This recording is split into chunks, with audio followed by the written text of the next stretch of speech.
Chair लो ना। बाकी है ना? हाँ चेयर ले, चेयर हो ले। जाएगा, चलिए। चेयर लीजिए। चेयर लो, चेयर बीच में होना, यहाँ थोड़ा सा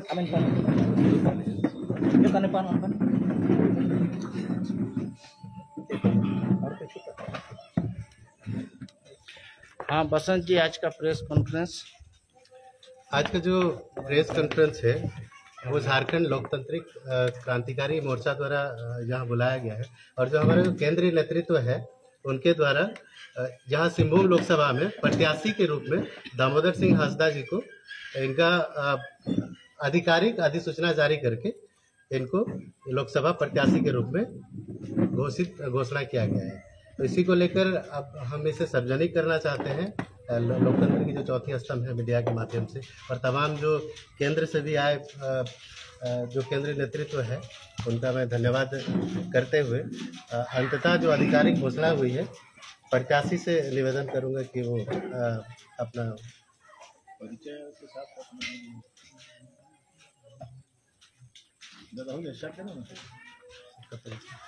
परिचय के साथ, या फिर आप किसी पहले राजनीतिक पार्टी से जुड़े थे या फिर वो सब? हाँ दामोदर भाई, क्या कहेंगे? आपको प्रत्याशी सिंहभूम लोकसभा क्षेत्र से जेबी केसेस ने प्रत्याशी घोषित किया है।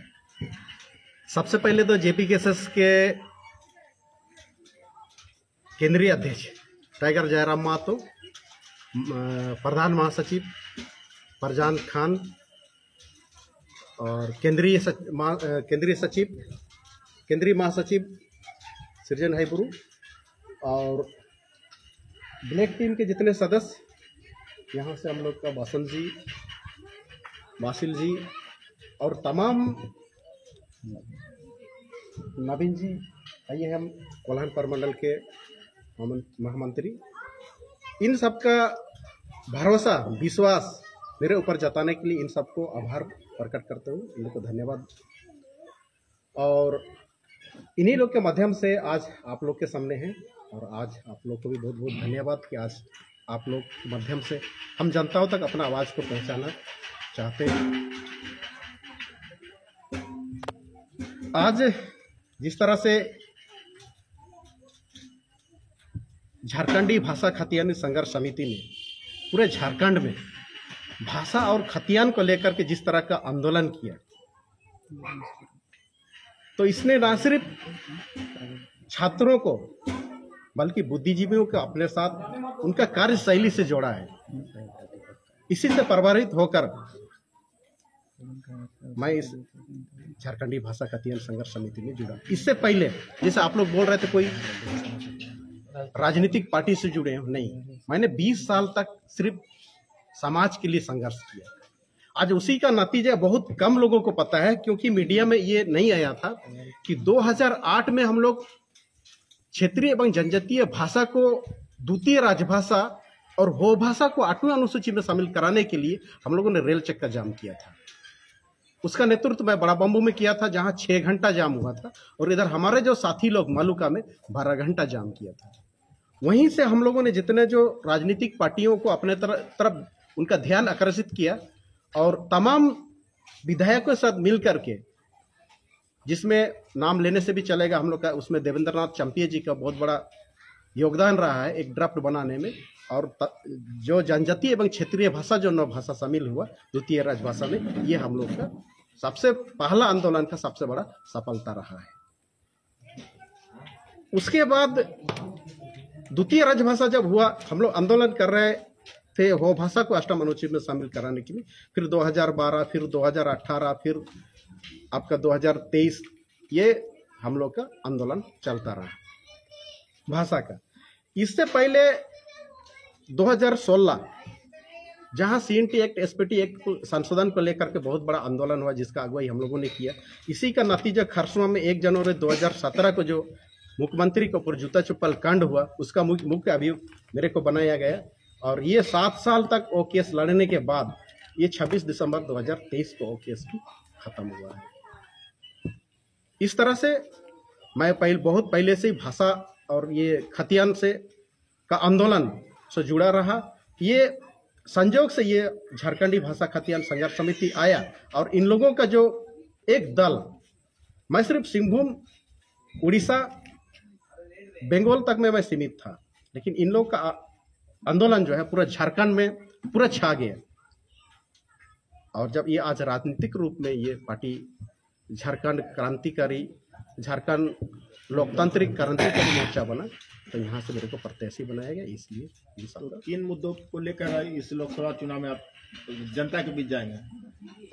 पहले मैं सामाजिक कार्यकर्ता होने के नाते यहाँ के जो स्थानीय मुद्दे हैं उनसे मैं अच्छी तरह से वाकिफ। जैसे एक सबसे बड़ा इस लोकसभा का आज तक राजनीतिक भेंट जो चढ़ा है, 1978 में जो 3 राज्य ने मिलकर के यहाँ के लोगों को विस्थापित डुबोने के लिए एक कुजू ईचा कड़काई बहुउद्देशीय जो परियोजना लाया, इसको आज तक जितनी भी पार्टी आए इसको सिर्फ राजनीतिक मुद्दा बनाए हैं।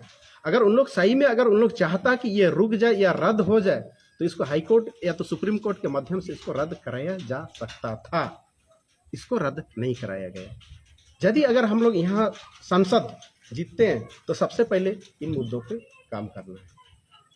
उसके बाद जिस तरह से अब आज माइंस एरिया यहाँ के का एक रिपोर्ट संक्षिप्त में बताना चाहूँगा।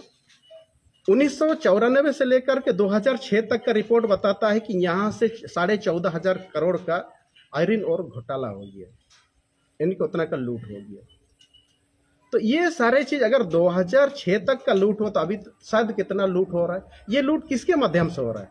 ये कॉरपोरेट, राजनेता, उसके बाद प्रशासन, इन लोग मिलकर के पूरा सिंहभूम को ये खोखला बनाने का इन लोग काम कर रहे हैं। अगर हम लोग यहाँ से संसद जीतते हैं तो इन सब में अंकुश लगाने का प्रयास करेंगे। दूसरा, माइन साहब आ गया तो अब डीएमटी फंड आता है, विधायक सांसद लोग इन लोग कहीं रोड बनाता है, नाली बनाता है, तो सड़क बनाता है, जहाँ जन मुद्दों पे जो पैसा खर्च होना चाहिए वहाँ खर्च ना होकर के इन लोग अपना बंदर बाट में लग जाते हैं। हम लोगों ने डीडीसी से बात किया था, घंटी आधारित शिक्षकों को डीएमएफटी फंड के माध्यम से उन लोग का पेमेंट हो रहा था।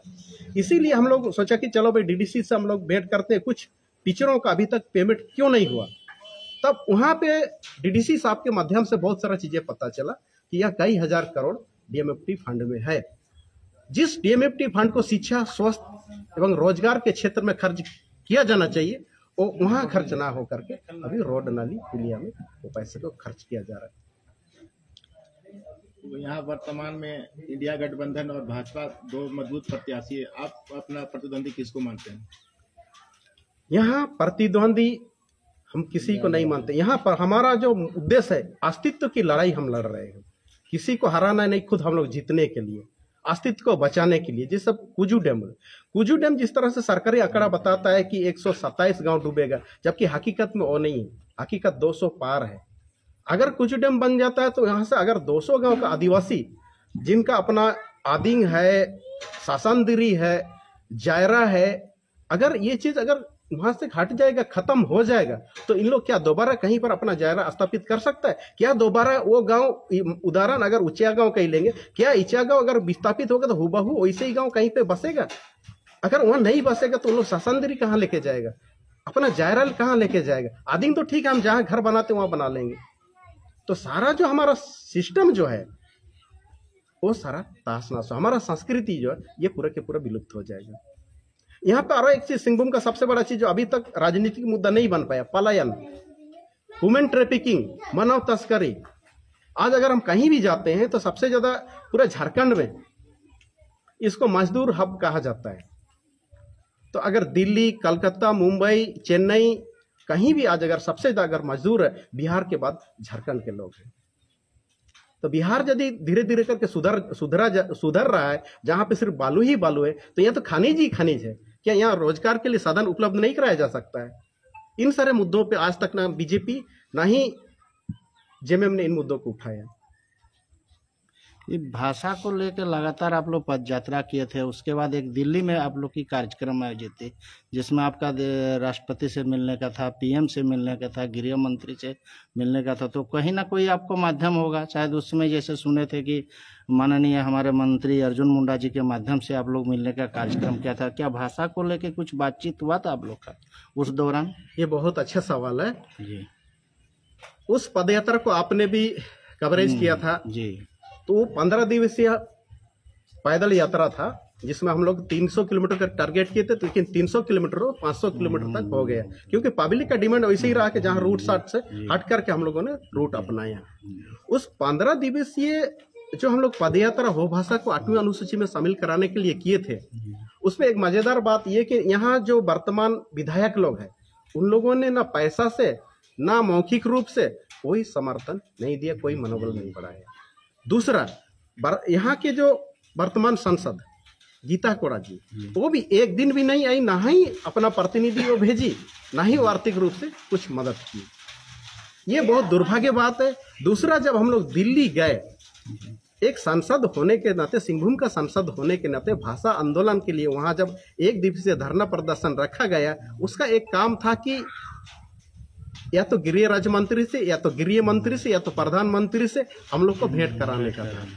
जब एक सांसद होते हुए प्रधानमंत्री से वो अपॉइंटमेंट नहीं दिला पाई तो शायद वो अभी क्या कर सकती है। ये बहुत सारा चीज है, एक समाज से हम लोग को राजनीति में आने का। केंद्रीय मंत्री से भी शायद बातचीत हुई थी कुछ आपका टीम के सदस्यों के साथ कि पीएम और गृह मंत्री से मिलने का। हाँ, इससे पहले हमारा एक टीम था हाँ, जी। समाज से, वो अलग टीम था, वो था। हमारा राष्ट्रपति से उन लोगों ने भेंट किया था और मेमोरेंडम भी उसको सौंपा। लेकिन जो हम लोग पैदल यात्रा के माध्यम से, पोस्ट कार्ड के माध्यम से लोगों को जो जागरूक किए, इसमें जनप्रतिनिधि लोग का समर्थन नहीं मिला, बिल्कुल जनप्रतिनिधि को ये समर्थन नहीं था। तो मैंने लोकल जो भी भाषा संस्कृति है, लोकल जो मुद्दा है, जैसे इचा खड़कई डैम हुआ, इन सारे मुद्दों को लेकर आप चुनावी मैदान में जाएंगे। चलिए, आपको बहुत बहुत धन्यवाद दामोदर भाई। सृजन भाई, आप क्या कहना चाहेंगे? सबसे पहले तो आप सभी मीडिया बंधु और आपके चैनल के माध्यम से जितने भी दर्शकगण हैं, तमाम सभी कोल्हान वासियों को, झारखंड वासियों को, देशवासियों को एक साथ खतियानी जोहार, कोल्हान जोहार करते हैं। सचमुच में अब तक ये र्यूमर फैलाया जा रहा था कि जेवीके कोल्हान के क्षेत्र में कभी भी अपना कदम मजबूती रूप से दावेदार नहीं कर सकती है। आज आप सबके सामने ये बात हम दावा के साथ कह सकते हैं, अगर कोल्हान के इस सिंहभूम संसदीय क्षेत्र से सबसे ज्यादा अगर मजबूती के रूप से अगर किसी ने प्रत्याशी दिया, किसी ने अगर चुनावी मैदान पर उतर रहे हैं, तो वो सिर्फ और सिर्फ जेवीके झारखंड लोकतांत्रिक क्रांतिकारी मोर्चा ही है। और आज जिस प्रकार से हमारे प्रत्याशी का जिस प्रकार से एक चेहरा सामने आया, अभी फिलहाल ताजा उदाहरण हम बता रहे हैं, अभी जितने भी राजनीतिक केंद्रीय दल हो या फिर राजकीय दल हो, सबका होश उड़ चुका है। और बाकी समय आते आते देख लीजिए, जितने भी अभी तक संसद पे और विधायक पे जो जनताओं ने भरोसा किया, वो भरोसा इसके कार्यकाल में सब खत्म हो चुका है। अब तीसरा विकल्प के तौर पर हमारे जेवीके पे पूर्ण रूप से अपनी निगाहें टिकी हुई है। और भरोसा आप सबको हम ये बता देना चाहेंगे, एक बार नया चेहरा पे भरोसा कीजिए, नया लकीर जरूर खींचेगी, जेवीके पे एक बार भरोसा कीजिए। धन्यवाद। जोहार। बासिल जी हमारे जिला प्रवक्ता है, बासिल अहमद जी। ये हमारे पार्टी झारखंड लोकतांत्रिक क्रांतिकारी मोर्चा जिन मुद्दों को लेकर चुनावी मैदान पर है, उनका पक्ष रखेंगे। बासिल अहमद। जोहार सबको। आज लोकतंत्र के चौथे स्तंभ के माध्यम से और कोल्हान के सभी जनताओं को हमारी पार्टी की ओर से सबको जोहार। और आज जिस तरीके से हम लोगों ने झारखंड लोकतांत्रिक क्रांतिकारी पार्टी ने अपनी प्रत्याशी यहाँ देने का काम किया है, और हम लोग के ऊपर या क्षेत्र के लोगों पर, कोल्हान के लोगों पर हमारे टाइगर जयराम महतो ने विश्वास जताया है, तो उसको सबसे पहले धन्यवाद। और हम लोगों ने जिन मुद्दों के साथ हम लोगों ने आगे आने का प्रयास किया है, क्योंकि कुछ ऐसी चीज़ें हैं जो आज तक कोई भी संसद, चाहे यहाँ से आज पूरे आज़ादी के बाद जितने भी संसद बने, कोई भी ऐसा संसद नहीं रहा जो हमारी बातों को संसद के पटल पर बहुत मजबूती से रखने का काम किया, किसी ने नहीं किया। तो पहली बात हम लोगों ने कहा, ये सोचा है कि अगर हमारी संसद बनती है तो यहाँ जो क्षेत्र है, जैसे कहा सर ने कि कुजू डैम को बहुत मजबूती से हम लोग पच रखेंगे। अगर वहाँ पे नहीं रखा जाता है तो हम लोग सीधी से ये कहेंगे कि हमारे यहाँ डीएनएफटी का फंड है अरबों खरबों रुपया। दूसरी बात, अगर वहाँ से काम नहीं हो पाता है तो ये हम लोग काम कर सकते हैं कि हमारी जो अगर यहाँ झारखंड में जो सरकार बनती है, आने विधानसभा क्षेत्र में हो या तो फिर अभी अगर यहाँ पे बनती है, तो हम लोग यहाँ वहाँ पर बात उठाएंगे। इसके बाद यहाँ कि हम लोग जो 6,000 करोड़ की जो बात हो रही है कि हाईकोर्ट ने कहा कि 6,000 करोड़ खर्च हो चुकी है, आप उस पर आप इसको रोक नहीं लगा सकते। तो हम लोग अभी दावे के साथ कह सकते हैं कि आने वाले समय में अगर हम लोग सत्ता पे आते हैं तो निश्चित रूप पर हम ये कह सकते हैं कि 6,000 करोड़ हम लोग सरकार को वापस कर देंगे, फिर भी इस क्षेत्र को हम लोग डूबने नहीं देंगे। दूसरी बात ये होगा हमारा कि पूरे देश में जाति जनगणना की बात उठी। आज तक जाति जनगणना 1931 में लास्ट बार हुई, इसके बाद आज तक जाति जनगणना हुई ही नहीं।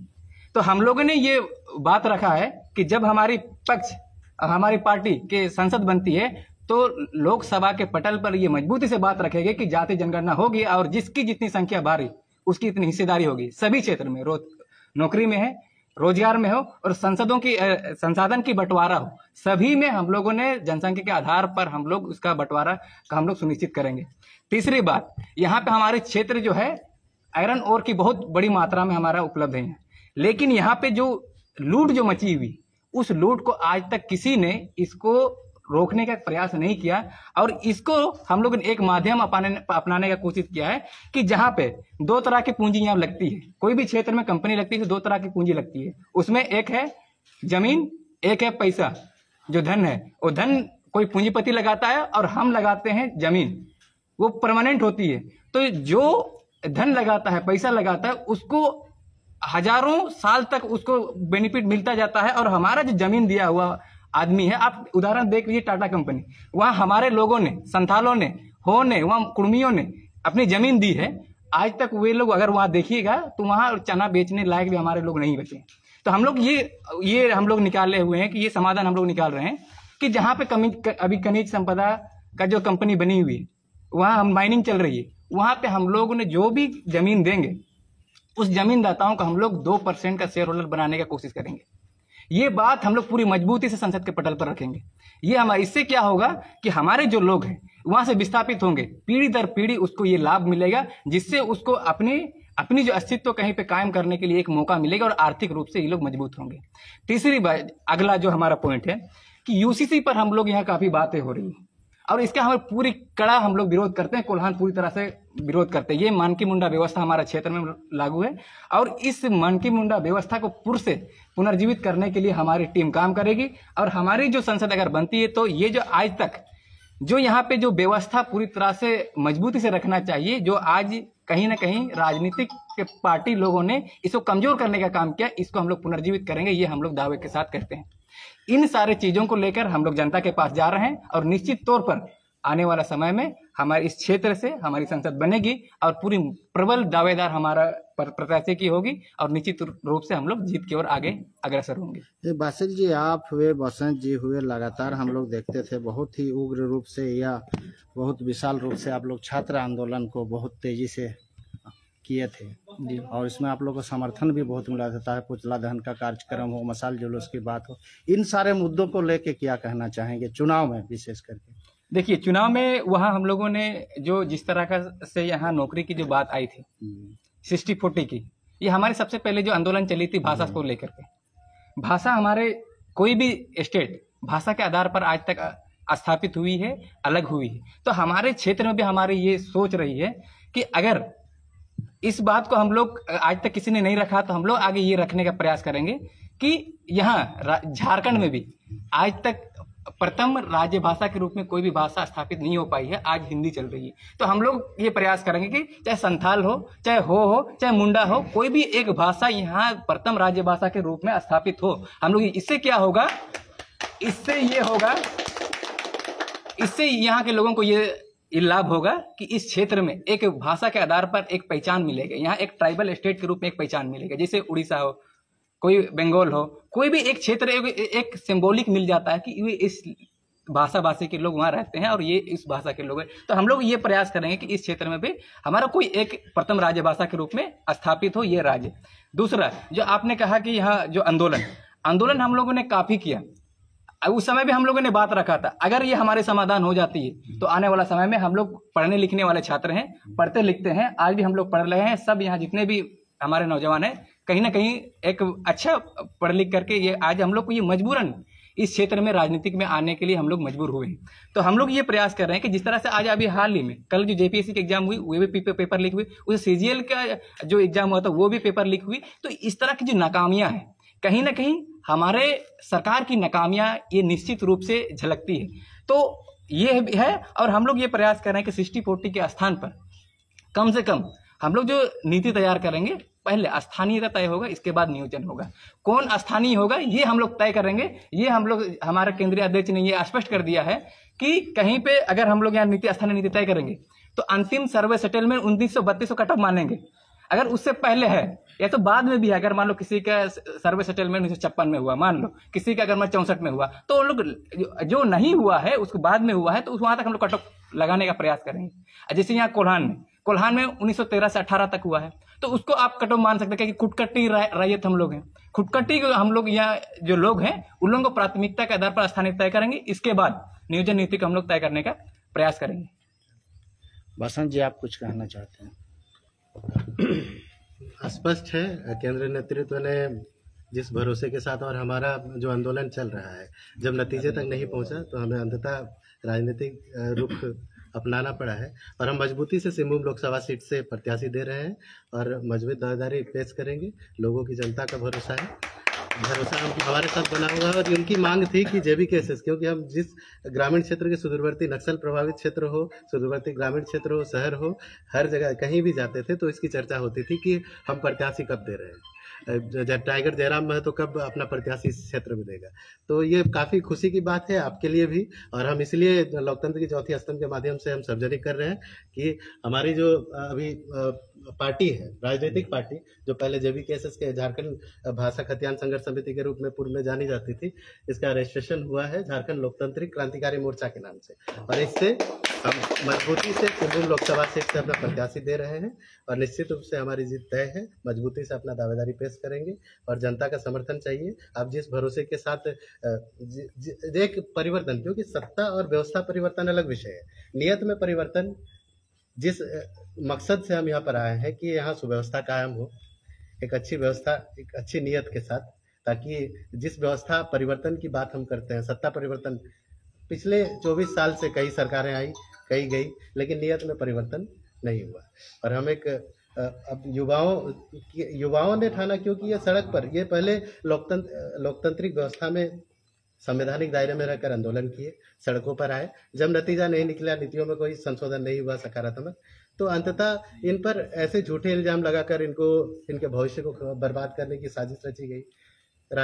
अब ऐसे नीतियां, जो भी सत्तारूढ़ पार्टी आई, ऐसा नहीं कि उन्होंने जनहित में नीतियां नहीं बनाई, लेकिन धरातल पर क्रियान्वयन का जब विषय आता है तो ये हमेशा विफल रही है। अब बाबू आवास योजना कितना बढ़िया योजना है, लेकिन उसमें जो अनियमितता देखी जा रही है, जो योग्य लोग हैं, जो सक्षम लोग हैं, उनको आप योग्यता की, पात्रता की शर्तों का बिल्कुल उल्लंघन हुआ है। तो कहने का तात्पर्य यह है कि स्पष्ट है, जो भी सत्ता में रही उसका लोकतांत्रिक व्यवस्था में नियंत्रण नहीं रहा।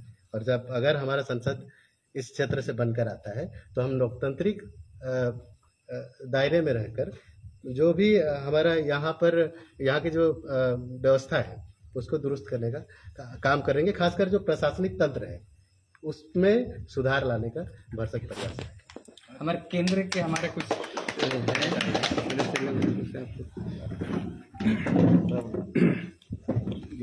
जितना भी मीडिया कर्मी बोल रहे हैं सभी मैं नवीन माता संगठन महामंत्री कोल्हान। जी बोलिए, क्या कहना चाहेंगे? देखिए, पार्टी का जैसे आज हमारे दामोदर जी को मिला है, बहुत ही गर्व की बात है, खुशी की बात है। और हमारे जो केंद्रीय अध्यक्ष टाइगर जयराम महतो ने भी आज कोल्हान को, जो आज कुछ भी हो, आज आउटपुट आज कोल्हान से हम लोग बहुत कुछ ऐसा टाइगर जयराम महतो जी को हम लोग यहाँ से दिए थे। बहुत चीज का भी मामला हो, रोड जाम का मामला हो या मुआवजा का मामला हो, आज देखिए कोल्हान का हम लोग जितने भी कंपनी में जो भी मामला हो या रुंगटा माइंस का मामला हो, बहुत सारे मामले यहाँ से आउटपुट हम लोग दिए थे। और अभी देखिए जो भी आज हम लोग राजनीतिक दल में आज हमारा बना है झारखंड लोकतांत्रिक क्रांतिकारी मोर्चा, तो कहीं ना कहीं ये जो हम लोग आज एक विचारों की लड़ाई लड़ रहे हैं, विचारों की पार्टी है। तो लोग हमसे जुड़ते जा रहे हैं, धीरे धीरे स्टूडेंट लोग भी जुड़ रहे हैं। तो हम लोग भी उम्मीद करते हैं कि इनको जो हमारे जिनके जो प्रत्याशी उनको भारी से भारी मतों में आगे जिताएं। और जो आज हमारे देखिए आज जो इस क्षेत्र में जो हमारे जैसे गीता कोड़ा जी जो अभी सांसद थी, वो देखिए आज क्या हो रहा है कि नेता मंत्री लोग क्या कर रहे हैं कि कुर्सी तक ही सीमित लड़ जा रहे हैं। माने इनको जनता का विश्वास के साथ ये लोग खेल रहे हैं। इन लोगों को कोई भी आज तक नियम नीति जो बनाना चाहिए था झारखंडी हित में आज तक नहीं बना पाया है। आज देखिए आज जहाँ कुर्सी मिला बीजेपी से ऑफर मिला बीजेपी में चल गए। तो ये चीज़ जो हो रहा है कहीं ना कहीं जनता के साथ खिलवाड़ कर रहा है। तो उम्मीद करते हैं कि हमें ऐसा प्रत्याशी मिले जो जनता के साथ विश्वास के साथ टिके रहे, भाषा के साथ, जैसा भी भाषा की लड़ाई चली तो भाषा के साथ खड़े रहे। इस तरह का हक अधिकार के लिए जो हमेशा हम लोग लड़ाई लड़ते रहे। हमारा क्या लड़ाई था, स्टार्टिंग शुरुआती था कि भाषा आंदोलन से, और हम लोग की भाषा के ही, लेकिन जब तक भाषा नहीं लागू होगा, यहाँ का हम लोग क्षेत्रीयता हम लोग नहीं होगा तो हम लोग कैसे हम लोग स्थापित कर पाएंगे। हम लोग इसी ज़्यादा कुछ नहीं कहेंगे।